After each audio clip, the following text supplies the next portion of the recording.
Everybody has their breaking point. I've just been there more times than most people care to imagine. There are moments in life when strength doesn't look like resilience. It looks like survival. For most of my life, deprivation, poverty, injustice, social exclusion have not been temporary struggles. These have dominated the landscape that I've had to live in. Harsh judgments, side comments, doors being closed in my face, being misgendered, being dismissed, being treated like an inconvenience rather than a human being. And over time, those experiences stop feeling like events and they start feeling like the truth. You don't just hear, you don't belong. You start to believe, I'm worthless. And that belief does damage that nobody can see. It doesn't just live in the mind, it shows up in the body. It shows up in your environment. When someone is made to feel worthless for long enough, care starts to feel pointless. Why keep things tidy? Why prioritize yourself? Why fix things straight away? Why rest? Why invest in comfort? A person doesn't consciously choose neglect. They slide into it under the weight of emotional exhaustion. Recently, something small exposed how deep that erosion had gone. My hot water system broke. I had the money to fix it, but I didn't have the time. The mental space wasn't there. And of course, work consumed everything that I was doing. Survival mode took over. Basic upkeep slipped away. Washing clothes became a task too far. And of course, my home began to reflect the same depletion I felt inside. I reached a point where I felt unclean. I looked unclean.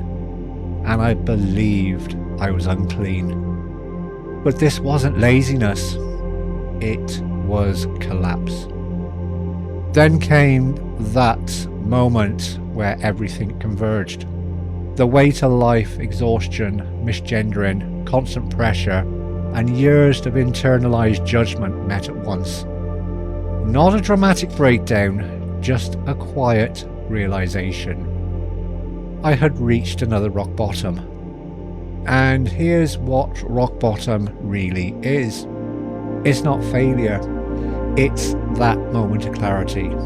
It is the moment you see how much you have been carrying on alone. It is the moment you recognize how deeply other people's judgments carved into your sense of worth.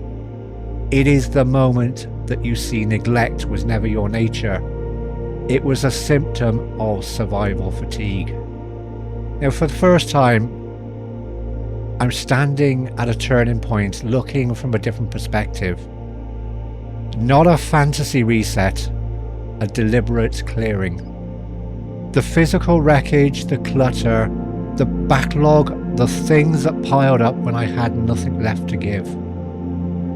Clearing the emotional wreckage, the beliefs that I am less than, that I don't deserve ease, that struggle is all I am allowed. And from now on, every time I clean myself, dignity is restored. Every piece of clothing is a level of self-respect reclaimed. And every item cleared from my space is a weight lifted from my past. Now, this is not just moving on. This is reclamation. I am not returning to who I was before hardship. I am becoming somebody who is shaped but no longer defined by it. Someone with empathy that comes from lived experience. Someone who understands that when a person looks chaotic. Someone with empathy that comes from lived experience. Someone who understands when a person's life looks chaotic, it often means that they have been surviving something unseen.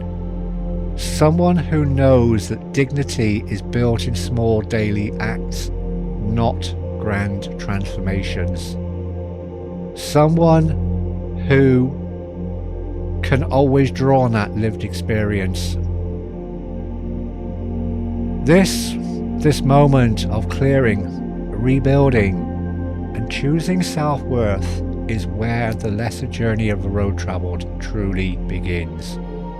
Not on smooth roads, there's going to be bumpy times ahead, ups and downs and deviations and tough times and easy times and all the rest of that.